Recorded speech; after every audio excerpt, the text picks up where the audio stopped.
So, a very good morning, all of you. In the previous class, we've understood business transaction and all recent. Today, we'll understand how business transactions are recorded in an account.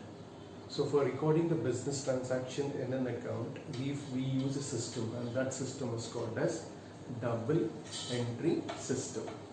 So, today we will look at the introduction to double entry system. So first, let us understand what is the life cycle of an account. Now, life cycle of an account, like life cycle of a human being or life cycle of an individual. If you take the life cycle of an individual like you and me, it begins with the birth and ends with the death. And this between birth and death, you have very different stages. So you have the birth, you have the childhood, then you are an adult, then you're into middle ages, then you're old, and finally you exit from this world. So in between these, you have very different stages. Exactly like that, accounts also has a life cycle. It is born with a business transaction. It actually comes into existence. Now it is born with the business transaction. This business transaction we have to convert into a journal entry. This journal entry we must post it to a ledger account. From the ledger accounts, we must close all the ledger accounts and prepare a trial balance. From this trial balance, we prepare the final account. So it is born in a business transaction and it ends with final accounts. So already we understood what is business transaction. All the activities that takes place in a business, which can be measured in terms of money, are called as business transaction. So we understood capital, drawing, loan taken, loan repaid, asset purchase, asset sold, goods purchased, goods sold, purchase return, sales return, cash received, cash paid, expense and income. All these were business transaction. So the next phase is this business transaction should be posted into an account. So before that, we must convert this into a journal entry, then we can post it to an account, close the accounts and prepare trial balance, and finally we have to prepare the final accounts. So this is the life cycle of an account. So having understood a life cycle, we'll go a little further. We said account is a statement in which we record all business transaction. Here you have business transaction, here you have an account.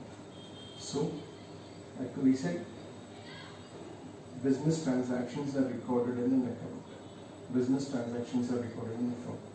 But can we directly record them in an account? No, we cannot directly record the business transaction into an account. We said account is a statement in which we record all business transaction, but all business transaction cannot be directly recorded in an account. So if you want to record a business transaction into an account, you have to first write a journal entry for it, and this journal entry can be recorded in an account. So a business transaction cannot be directly recorded in an account. It should be converted into a journal entry even before it can be recorded in an account. Now, let us take an example. You are hungry and you want to eat, say, a vegetable biryani. So, you get some rice, you get some dal, you get some veggies. Okay, now, can you directly eat all of them? No. You can't eat rice, dal and just directly like that. So what you must do, you must convert this rice, dal, veg into vegetable biryani. And this vegetable biryani, you can post it into your mouth. Means you can actually eat it. So this is what you can't do. You can't eat directly, but convert into vegetable biryani. And this vegetable biryani, you can eat it. So just like raw rice and dal and vegetables cannot be eaten directly, they have to be converted into some food before you can actually eat it. Exactly like that, business transactions cannot be directly recorded in an account. you have to convert into food, that is a journal entry, before it can be recorded in an account. Now the question comes, what is a journal entry? Question is, what is a journal entry? So now we are looking at what is journal entry. So every journal entry, all the journal entries are recorded on the basis of double entry system. In accounts, all the transactions are recorded on the basis of a double entry system. Now the question comes, what is a double entry system? Double entry, double, two entry recording. You're recording every transaction twice at two different places. So what is a double entry system? Every business transaction has two aspects. One is receiving the value, another is giving the value. It's because all business transactions are measured in terms of money. So every transaction has two aspects. One is receiving the value and giving the value. This twofold nature in every business transaction, it should be recorded. The receiving the value should be recorded and giving the value also should be recorded.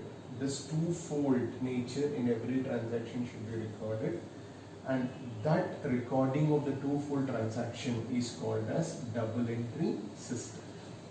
Now let us understand with the help of an example. Purchased pen for ₹10. So it's a business transaction. Now what is happening? What is a twofold effect here? The stock of your pen is increasing because you have purchased it, the pen is coming in, and the balance of your cash is decreasing because when you're purchasing something, the cash is going out.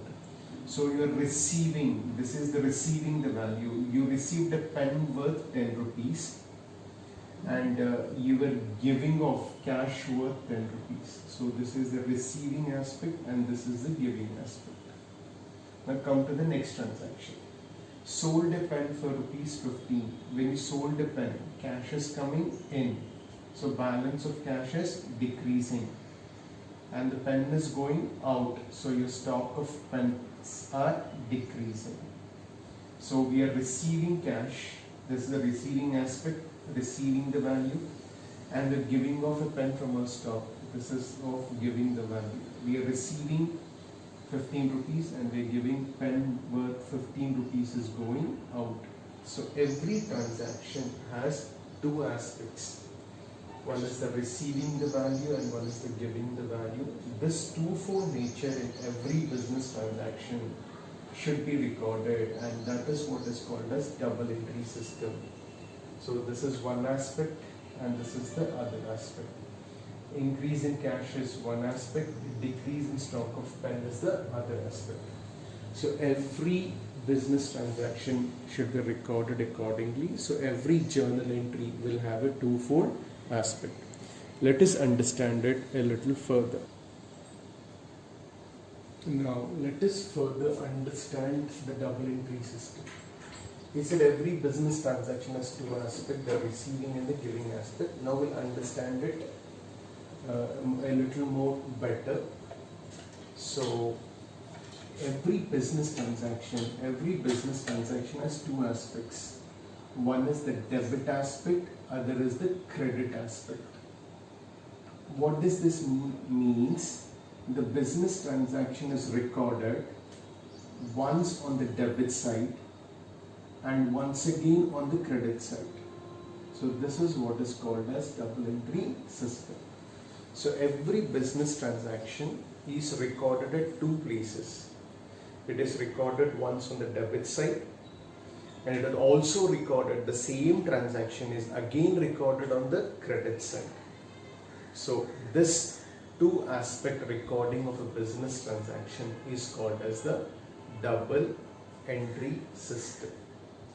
And all journal entries, because the business transaction should be converted into journal entry, in every journal entry we will be having these two aspects, the debit aspect and the credit aspect. Now let us understand what is it. So we have told that if you look at the life cycle, all the business transactions should be converted into the journal entries before they can be recorded in an account. Now we see that how do we write journal entries on the basis of double entry, and all the journal entries are written on a double entry basis. So what you must do, you must convert the business transaction into a journal entry. Suppose this is the business transaction, paid salary in cash rupees 10,000. For this business transaction, we have to write a journal entry. And the journal entry is written on which it is based on the double entry system. So journal entry is written like this: salary account debit, salary account debit to cash account, salary account debit 10,000 to cash account 10,000. This is how a journal entry is written. So every business transaction should be converted into a journal entry, and the journal entry is written like this: salary account debit to cash account. Now if you look at the way we recorded the journal entry, so we started salary from here, we gave a gap, we gave this gap. This is the debit aspect, this is the credit aspect. So we give a gap and then write the credit aspect. If you look at the amount, the debit amount, we have written it here. Where is the credit amount? We have written it here. So we gave the space and written it here. Means we don't write a journal entry like this. We didn't write it like this: salary account debit to cash account 10,000. So we didn't start off from the same thing, and we didn't write the amounts like this. So if this is a wrong way of recording it, the right way is like this: salary account debit, leave some space, to cash account 10,000. This is the debit aspect and this is the credit aspect. So every transaction we said has two aspects. So this is what, though the business transaction is one, it is recorded once in salary account and next it is recorded again in the cash account. So this recording of one transaction at two different places is called as the double entry system.